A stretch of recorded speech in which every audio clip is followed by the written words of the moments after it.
ako ng paborito ni Apam, chicken adobo. Paborito niya, guys. So ngayon, siya ay nag-work. Ako naman ay walang work kasi bakasyon ako. So, nag-request siya na chicken adobo ang lutuin ko. Kasi paborito niya to eh. Ito ang gusto niya kainin. Lagi. Chicken adobo with rice. Habang siya ay nagtatrabaho. At ayan siya guys, so habang siya ay nagtatrabaho. Yan, working home siya guys.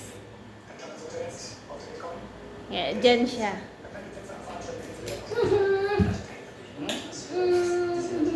Mindy, tell me what is my name?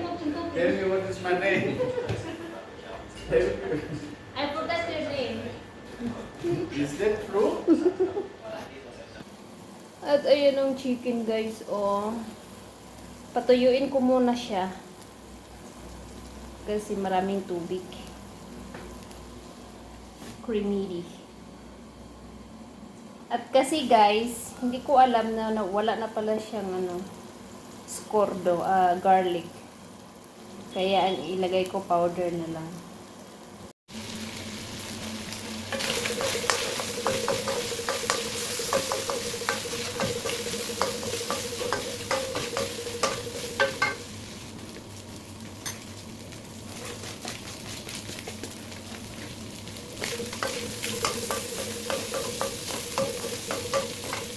So ngayon guys, maglagay na tayo ng mga sauce niya.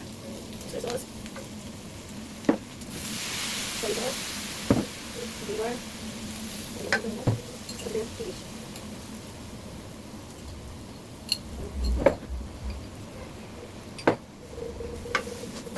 Mikos. Mikos.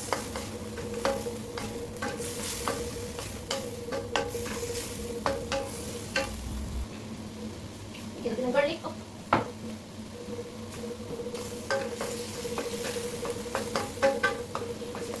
And then, lagyan natin ng tubig. Kasi gusto niya na maraming sabaw. Smells very good. So now, babayaan natin siya ngayon na mag-boil siya hanggang sa magiging kunti na lang yung sabaw. And that's it. And ito na siya guys, ready na yung adobo. Yan. Maraming sabaw kasi gusto niya kasi yung maraming sabaw. Yan sa kanya. Medyo lang siya naduro. But ayan na siya. Kakain na kami. Kain na na! Kain na kami guys. Let's eat, let's eat.